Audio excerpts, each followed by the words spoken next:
Opening day of deer season. So far we haven't had a lot of luck with the deer. Been seeing a few, not very many.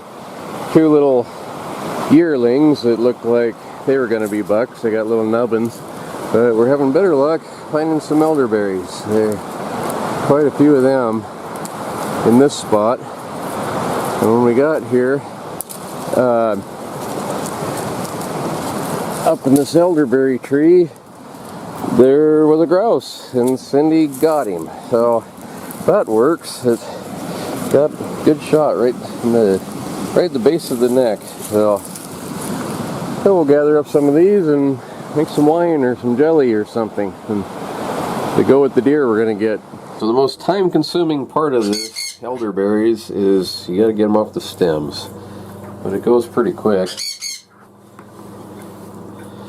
Just kind of knock them off like that.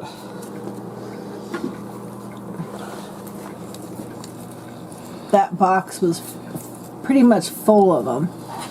Yeah, without all the stems and the air space in between. It's, I mean, quite a few, but it's like that. Look how much is all air in between these. So it takes a lot of berries, but you can pick a lot of them fast because they grow in clumps, and this is much longer than the rest of it, really, of the actual picking of them. You just cook these down, and once it cools off, you add a little bit of sugar and some yeast, and put an air bubbler in it, and wait a couple of weeks, and you got tasty wine. Hopefully. Hopefully. Well, I'm going to use some of it to put a little bit of the elderberry juice with some vodka and a bit of our honey that we got from our bees this year. And it's supposed to be kind of medical therapeutic. Yeah, supposedly elderberries have been used for centuries to help with colds and different flus. Different flus and different diseases and things. And I don't know if it works or not, but they taste good. It's supposed to help a little bit if you have arthritis. So it's worth trying. Cindy has made jelly and jam out of it before too, and that's really good. But we got the choke cherries already this year for that, so we'll make some wine out of this. And tonic. Yes, and a tonic. Yeah. So the berries have been cooking down for, I don't know, 45 minutes or so.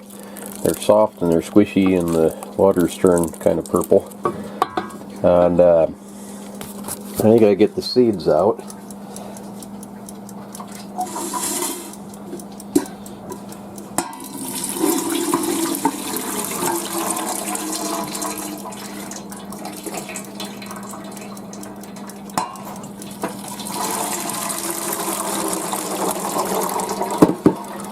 Then you grind them up, get all the juice out of the berries.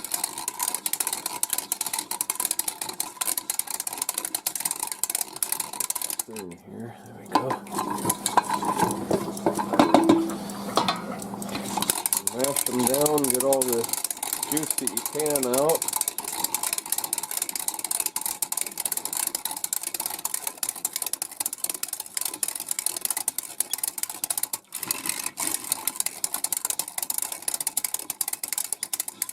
Like that.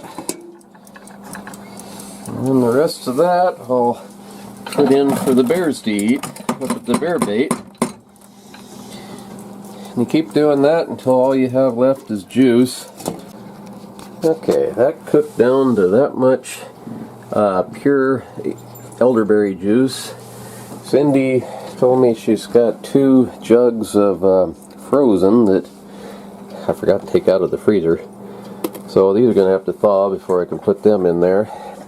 But I'm also adding, I don't know, a gallon or so of water and 2 of these big Pyrex, says liter. 4 cups. Yeah, 1 quart things of sugar to it.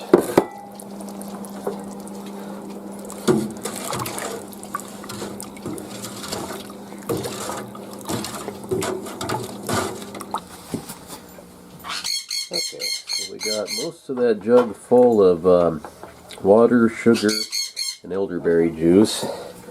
Next, you take 2 of these packets of yeast, put them in a cup of warm water that's about the same temperature as what you got over there in that jug, which is lukewarm, maybe 100 degrees.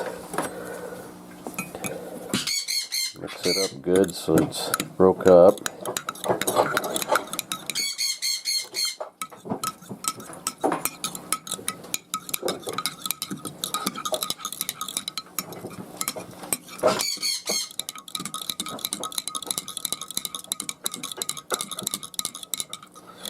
Pour it directly into the berry juice. It might not break up very well while you do this.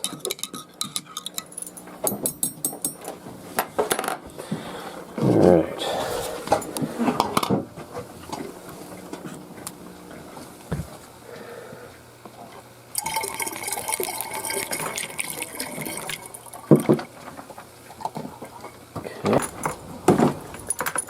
Yeah, that is kind of neat that that all worked out so too, the way it did.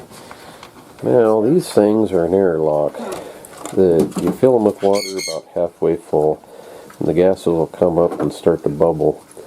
But because of the water in there, it works like a sewer trap in a sink drain. No, but Bacteria and flies can't get back in through that way. I shot a deer and this morning I got out of the job. So what can I say? Put that in there. Make sure it's good and tight.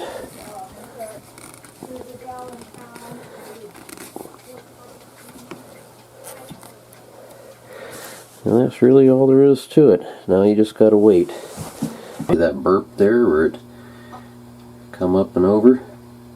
That'll speed up quite a little bit. But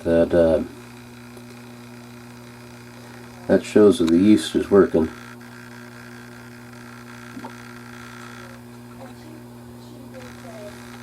So when that quits bubbling, there'll be kind of a scum layer on top of here from the dead yeast, and at the bottom too there'll be sediment down there. So you want to siphon that off and get rid of that. This should be pretty good when it's done. I only put that yeast in probably 5-6 minutes ago. It's already working pretty fast.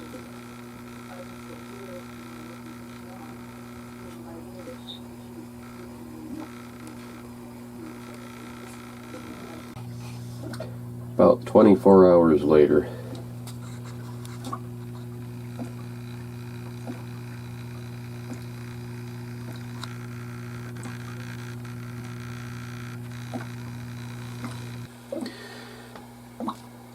Okay, this is the 4th day now, and as you can see, that stuff is really bubbling good. It's fermenting like crazy. Kind of hard to see, I guess, in here, but the yeast is producing a lot of bubbles of gas. I believe it's carbon monoxide gas is what it is.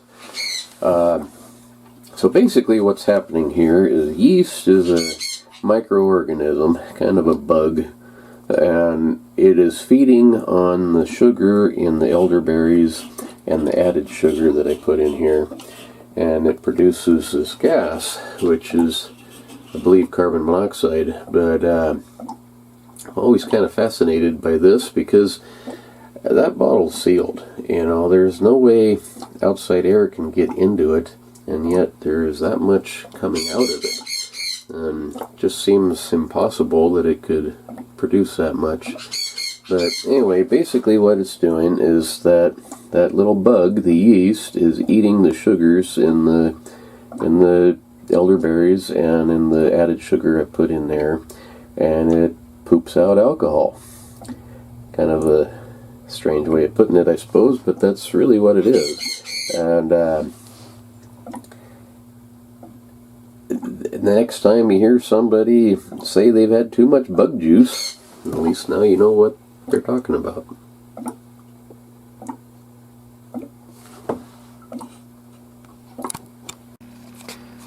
Okay, this is day 12, and I just wanted to show you that this looks like it has finished bubbling.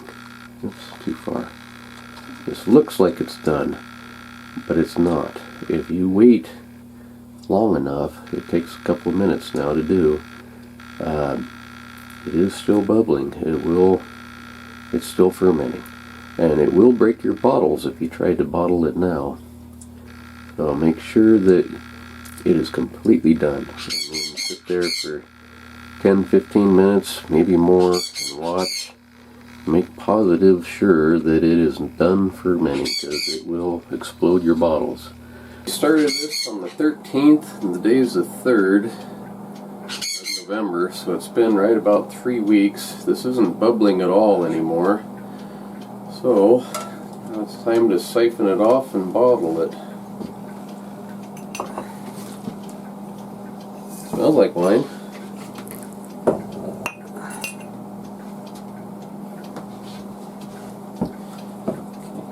Hold that.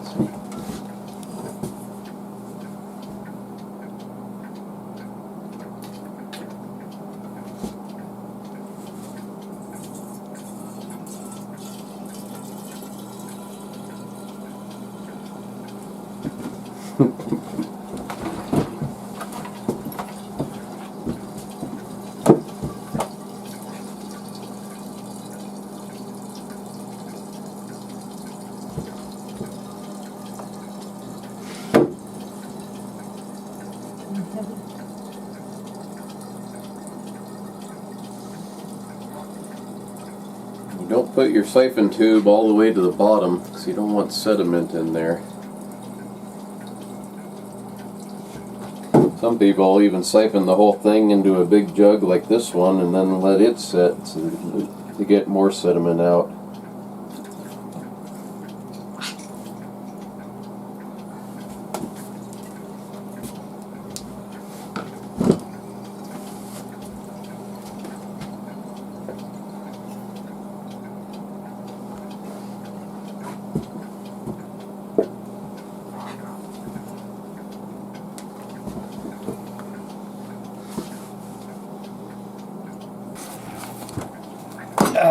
There we go. And that shoves the cork down into the bottle like a store-bought one. This one I think we can just shove in by hand. There we go.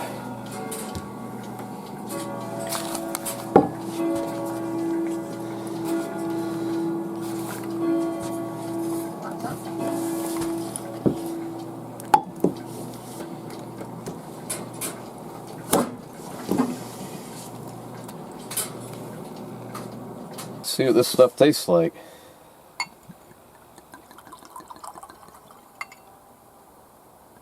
Very weird color.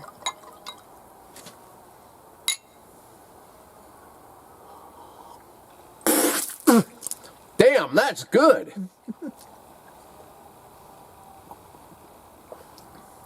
It's really, really sweet.